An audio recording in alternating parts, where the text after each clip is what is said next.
जय श्रीकृष्ण. आज आपण भगवद्गीतेचा दुसरा अध्याय बघूया. ओम श्री परमात्मने नमः. श्री गणेशाय नमः. अध्याय दुसरा. धृतराष्ट्राने प्रश्न केला. संजय, रथाच्या मध्यभागी बसल्यानंतर अर्जुनाची अवस्था काय झाली? संजय म्हणाला, हे राजा, जो मोठ्या उत्साहाने युद्ध करण्याकरता आला होता, परंतु मोहपाशामुळे दुःख करीत आहे आणि त्याच्या डोळ्यात एवढे अश्रू भरून आले आहेत की त्याला डोळ्यांनी दिसेनासेही कठीण झाले आहे. अशा अर्जुनाला भगवान मधुसूदन म्हणाले की, हे अर्जुना, अशा अयोग्य ठिकाणी तुझ्यामध्ये हा मोह कोठून आला? हा मोह श्रेष्ठ पुरुषांकडून धारण करण्यालायक नाही, स्वर्ग देणार नाही आणि कीर्ती करणारही नाही.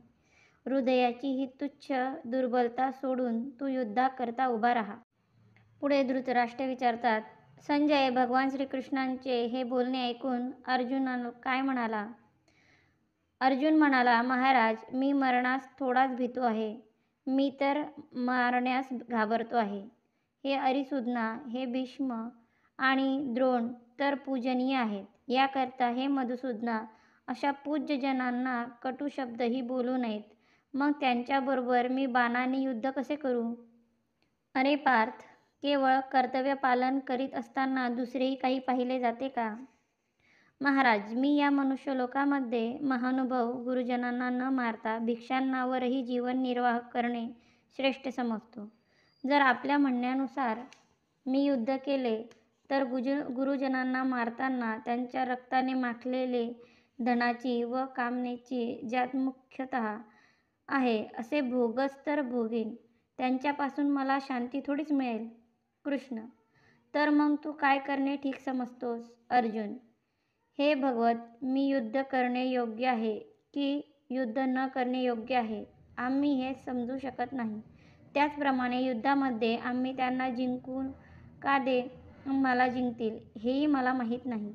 सर्वात मोठी गोष्ट ही आहे की भगवंता, ज्यांना मारून आम्ही जगूही इच्छित नाही, तेच हे धृतराष्ट्रांचे संबंधित युद्धात आमच्यासमोर उभे आहेत. तर मग आम्ही त्यांना कसे मारावे? कृष्ण, जर तू निर्णय घेऊ शकत नाहीस तर मग तू काय करणार आहेस? हे महाराज, मोहरूपी दोषामुळे माझा क्षात्र स्वभाव दबला आहे आणि माझी बुद्धी धर्मविषयक निर्णय घेण्याबाबत काम करू शकत नाही. याकरिता ज्याने माझे निश्चित कल्याण होईल अशी गोष्ट मला सांगा. मी आपला शिष्य आहे आणि मी आपल्यास शरण आलो आहे. तुम्ही मला उपदेश करा. परंतु महाराज, आपण प्रारंभी जसे युद्ध करण्यास सांगितले होते तसे पुन्हा सांगू नका. कारण युद्ध केल्याने मला येथील धनधान्याने संपन्न आणि निष्कलंक असे राज्य मिळणे अथवा देवतांचे अधिपत्य मिळाले तरीही इंद्रियांना शुल्क करणारा हा शोक दूर होईल असे मला वाटत नाही. धृतराष्ट्र म्हणाले, संजया, पुन्हा काय झाले? संजय म्हणाला, हे राजा, निद्रविजयी अर्जुन अंतर्यामी भगवान श्रीकृष्णाच मी युद्ध करणार नाही असे स्पष्ट सांगून गप्प झाला.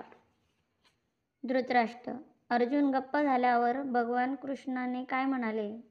संजय, अंतर्यामी भगवान श्रीकृष्ण दोन्ही सैन्याच्या मध्यभागी शोक करणाऱ्या अर्जुनास मंदस्मित हास्य करीत म्हणाले की, तू शोक करण्यास योग्य नसण्याचा शोक करीत आहेस आणि पांडित्यासारख्या मोठ्या मोठ्या गप्पा मारतो आहेस. परंतु जे मेलेले आहेत त्यांच्याकरिता आणि जे जिवंत आहेत त्यांच्याकरिता सुद्धा पंडित लोक शोक करत नाहीत.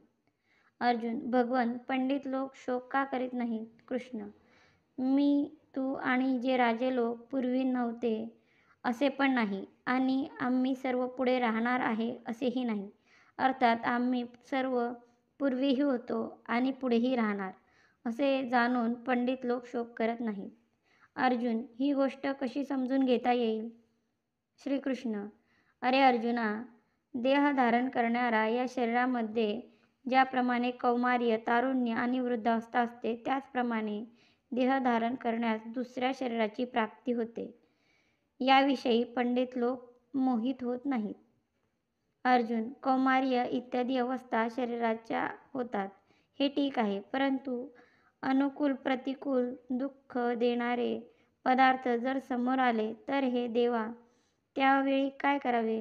श्रीकृष्ण: हे कुंतीनंदना, इंद्रियांचे जेवढे विषय आहेत ते सर्व अनुकूलता व प्रतिकूलता याद्वारे सुख आणि दुःख देणारे आहे, परंतु ते येणारे जाणारे आहेत, अनित्य आहेत. याकरता हे अर्जुन, त्यांना तू सहन कर, अर्थात त्यांच्यामध्ये तू निर्विकार राहा. अर्जुन: त्यांना सहन करण्याने, त्यांच्यामध्ये निर्विकार राहण्याने काय लाभ होतो? श्रीकृष्ण: हे पुरुष श्रेष्ठ अर्जुना, सुखदुःखामध्ये समान राहणाऱ्या ज्या धैर्यवान पुरुषांना या इंद्रियांचे विषय सुखी किंवा दुःखी करीत नाहीत, तो स्वतः सिद्ध परमात्मा प्राप्तीचा अनुभव घेत असतो. अर्जुन: तो अमरतेचा अनुभव कोणत्या प्रकारे घेत असतो? श्रीकृष्ण: चेतन तत्व सत्तेचा कधी अभाव होत नाही आणि असत की जे जड पदार्थ सत्ताच नसते, या दोन्हींच्या तत्वाला ज्ञानी महापुरुष जाणत असतो, म्हणून ज्ञानी महापुरुष अमर होतो. अर्जुन: भगवान, ते सत अविनाशी तत्व काय आहे? श्रीकृष्ण: ज्याने हे संपूर्ण जगत व्यापले आहे त्याला तू अविनाशी समज. या अविनाशी तत्वाचा कोणीही नाश करू शकत नाही. अर्जुन: भगवत, असत म्हणजे अविनाशी तत्व काय आहे? श्रीकृष्ण: या अविनाशी, अप्रेय आणि नित्य राहणाऱ्या शरीराची ही सर्व शरीरे अनंतवान, नाशवान आहेत. म्हणून हे अर्जुना, तू तुझ्या युद्धरूपी कर्तव्य कर्माचे पालन कर. अर्जुन: युद्धामध्ये तर मरणे आणि मारणे असते, म्हणून जर शरीराला मरणारा मारणारा मानले तर? श्रीकृष्ण: जो या अविनाशी शरीराला शरीराप्रमाणे मानतो आणि जो याला मारणारा मानतो, ते दोघेही बरोबर जाणत नाही, कारण की हा कोणाला मारत नाही आणि स्वतःही मारला जात नाही. अर्जुनाने प्रश्न केला: भगवत, तर मग कोण मरत असतो? श्रीकृष्ण: अरे पार्थ, शरीर मरत असते. मनुष्य ज्याप्रमाणे जुनी कपडे टाकून नवीन कपडे धारण करतो, त्याचप्रमाणे हा शरीर जुन्या शरीराचा त्याग करून दुसऱ्या नवीन शरीरात जात असतो. अर्जुन: नवनवीन शरीराला धारण केल्यामुळे शरीरामध्ये कोणता ना कोणता तरी विकार येतच असेल. श्रीकृष्ण: नाही, शरीरामध्ये कोणताही आणि कधीही विकार येत नाही. आत्मा अमर असतो. त्याला कोणी कापू शकत नाही, अग्नी जाळू शकत नाही, पाणी ओले करू शकत नाही आणि वायू सुकवू शकत नाही. अर्जुन: या आत्म्याला निर्विकार मानले तर शोक होऊ शकत नाही, पण याला विकारी मानले तर शोक होणारच. श्रीकृष्ण: जो जन्माला आला आहे तो मरणार हे नक्कीच आहे. जो मेला आहे जरूर तो जन्म घेणारच. या नियमाला कोणीही बाजूला सारू शकत नाही. म्हणून शरीराकरता तू शोक करता कामा नये. अर्जुन: भगवत, तर मग तो आत्मा कसा आहे? श्रीकृष्ण: हे भरतवंशी अर्जुना, सर्वांच्या देहामध्ये वास्तव करणारा हा देही नित्य अवध्य असतो. अशा प्रकारे जाणून तू कोणत्याही प्राण्यांकरता शोक करू नये.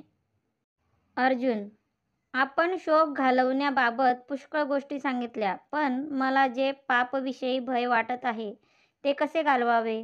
श्रीकृष्ण: स्वतःचा धर्म पाहून ही तू भयभीत होणं ही योग्य नाही, कारण की क्षत्रियाकरता धर्ममय युद्धापेक्षा महान असे दुसरे कोणतेही कल्याणकारी कर्म नाही.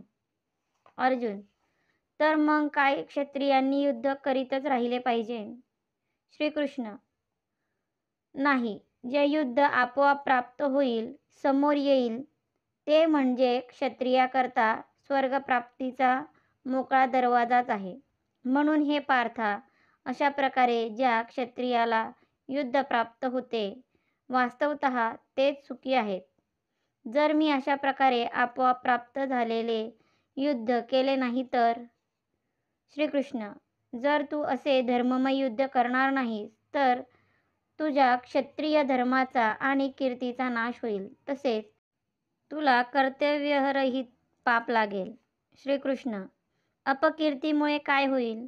श्रीकृष्ण: तू युद्ध केले नाही तर सर्व देवता मनुष्य इत्यादी सर्व पुष्कळ दिवस राहणाऱ्या तुझ्या अपकीर्तीचे कथन करत राहतील. अपकीर्ती आदरणीय तसेच सन्माननीय मनुष्याकरता मृत्यूपेक्षाही अधिक दुःखदायक होत असते. अर्जुन, भगवान आणखी काय होईल? श्रीकृष्ण, ज्या भीष्म, द्रोणाचार्य इत्यादी महारथांच्या दृष्टीमध्ये तू श्रेष्ठ मानला गेला आहेस, त्यांच्या दृष्टीमध्ये तू तुच्छतेला प्राप्त होशील आणि ते महारथी तुला मरणाच्या भयामुळे तू युद्धापासून पळून गेला असे मानतील. अर्जुन, आणि मी युद्ध केले तर? श्रीकृष्ण, युद्ध करतेवेळी जर तू मारला गेलास तर तुला स्वर्गप्राप्ती होईल आणि युद्धामध्ये जर तू जिंकला तर तुला पृथ्वीचे राज्य मिळेल. म्हणून हे कुंतीनंदना, तू युद्धाचा निश्चय करून युद्धाकरिता उभा हो. अर्जुन, भगवत, पण युद्ध कसे केले पाहिजे?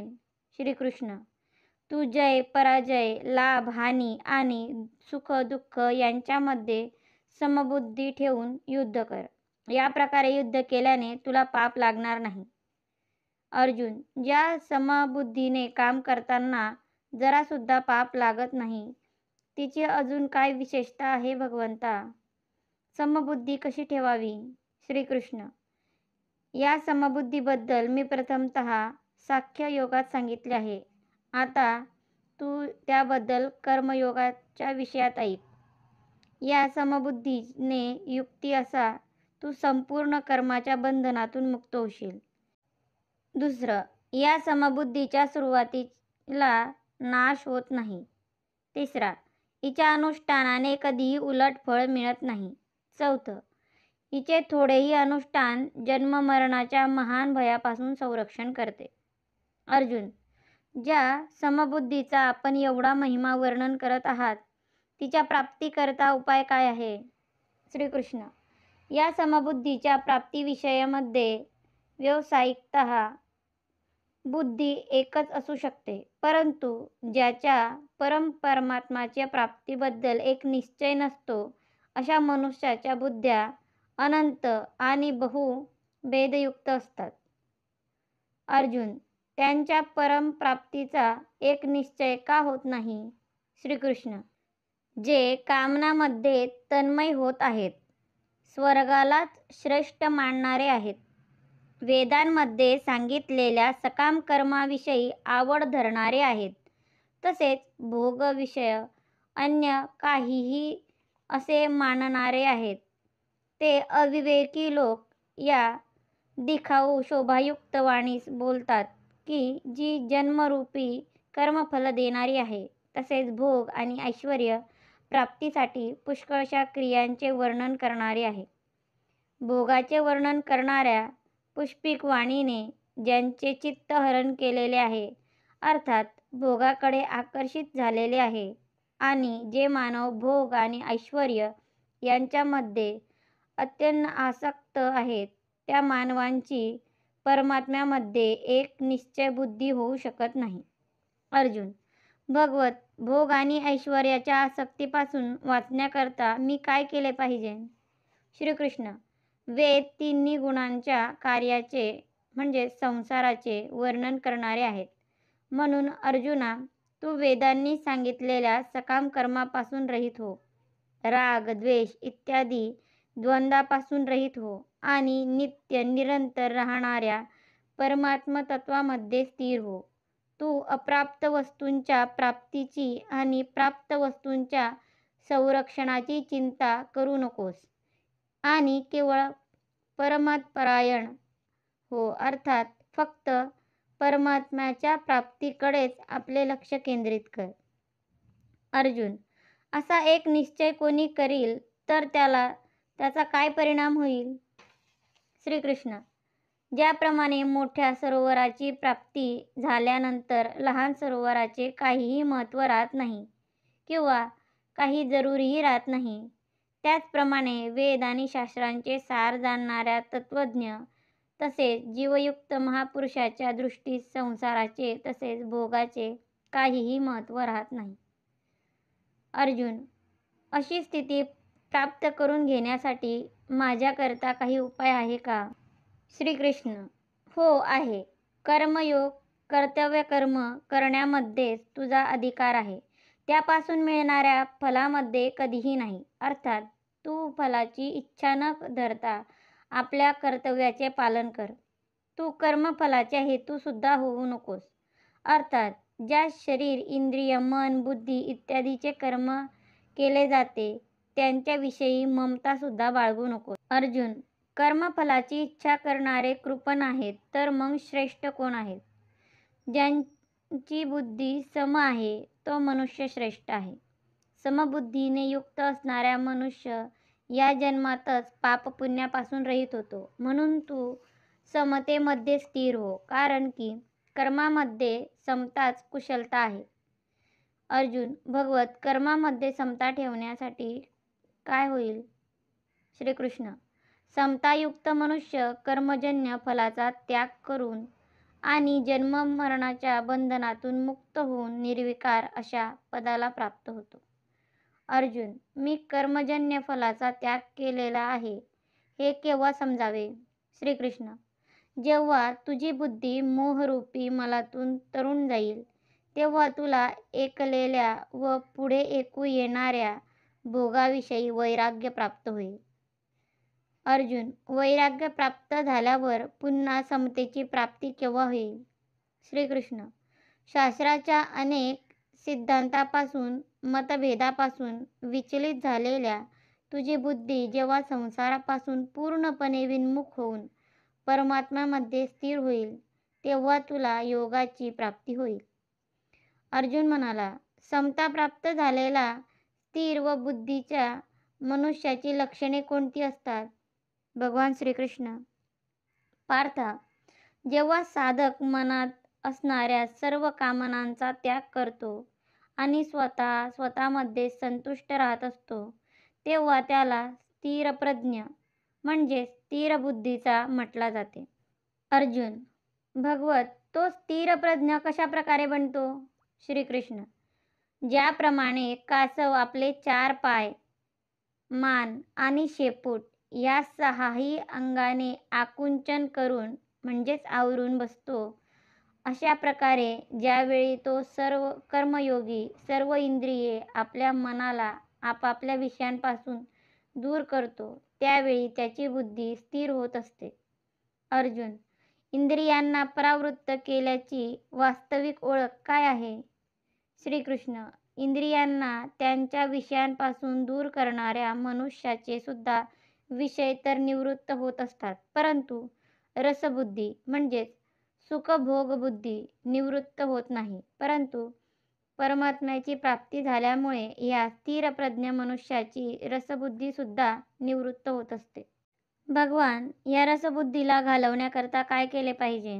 श्रीकृष्ण: कर्मयोगी साधक संपूर्ण इंद्रियांचा वश करून मतपरायण होऊन, अर्थात माझ्यावर विश्वास ठेवून जो चिंताविरहित होईल, अशा प्रकारे ज्यांची इंद्रिये ताब्यात आहेत त्यांची बुद्धी प्रतिष्ठित आहे. अर्जुन: परतपरायण न होण्यामुळे काय होईल? श्रीकृष्ण: परतपरायण न होण्यामुळे विषयांचा, भोगांचे चिंतन होईल.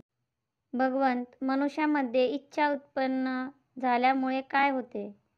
श्रीकृष्ण: इच्छा उत्पन्न झाल्यामुळे इच्छापूर्तीमध्ये अडथळा आल्यास क्रोध येतो.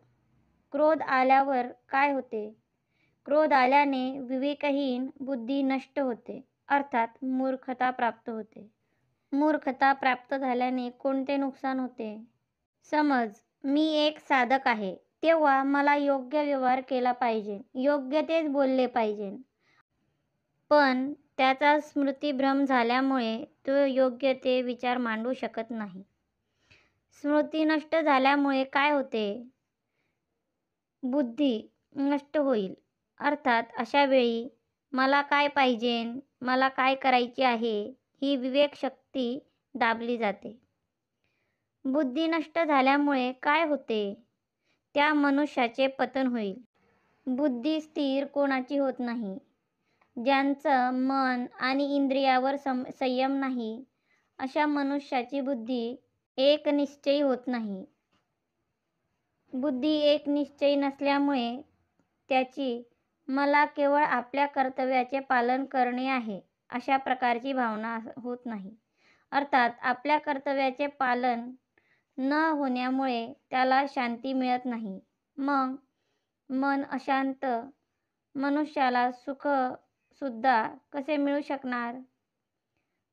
अर्जुन, जो संसारी भोगी आहे त्याची बुद्धी स्थिर होण्याची शक्यताच नाही. पण जो साधक आहे त्याची बुद्धी स्थिर न होण्यात काय कारण आहे? श्रीकृष्ण, कारण आहे की ज्याप्रमाणे चालणारी नाव वाऱ्याकडून अमार्गाला नेली जाते, त्याच प्रमाणे साधकाने आपल्याला विषयामध्ये विचरण करणाऱ्या इंद्रियांपैकी एक इंद्रिय जरी मनाबरोबर असले तरी त्या इंद्रियाबरोबर मिळालेले ते मन एकटे त्या साधकाची बुद्धी हरण करून घेत असते. अर्जुन, तर मग बुद्धी स्थिर कोणाची होत असते? हे महाबाहो, ज्याची इंद्रिय सर्व प्रकारे वशीभूत झालेली असतात, अर्थात ज्यांच्या मनाने सुद्धा विषयाचे चिंतन होत नाही, त्याची बुद्धी स्थिर असते. अर्जुन, ज्यांची इंद्रिये ताब्यात नाहीत अशा साधारण मनुष्यात आणि ज्यांची इंद्रिये ताब्यात आहेत अशा संयमी मनुष्यात काय अंतर असते?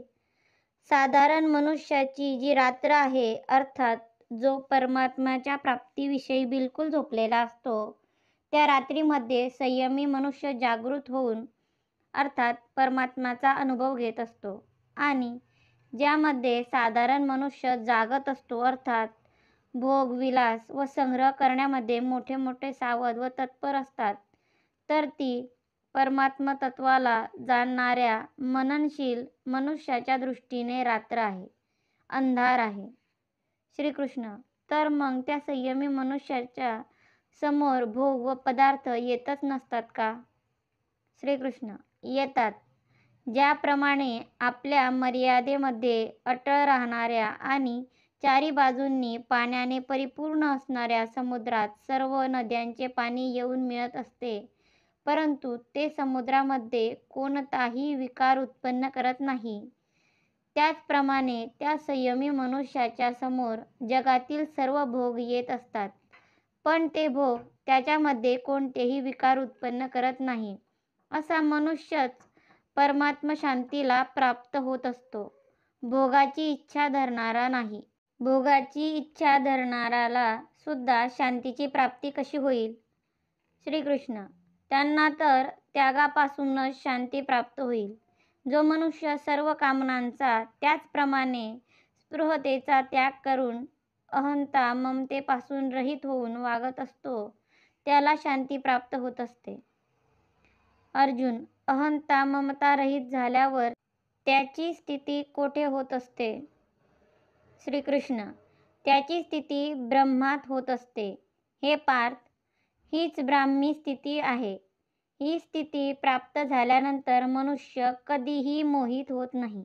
जरी मनुष्य या ब्राह्मी स्थितीमध्ये आयुष्याच्या शेवटच्या क्षणीही स्थित झाला, अर्थात अंतकाळी सुद्धा अहंता ममता रहित झाला, तरी तो निर्विकार शांत ब्रह्माला प्राप्त होत असतो. श्रीकृष्णाय नमः.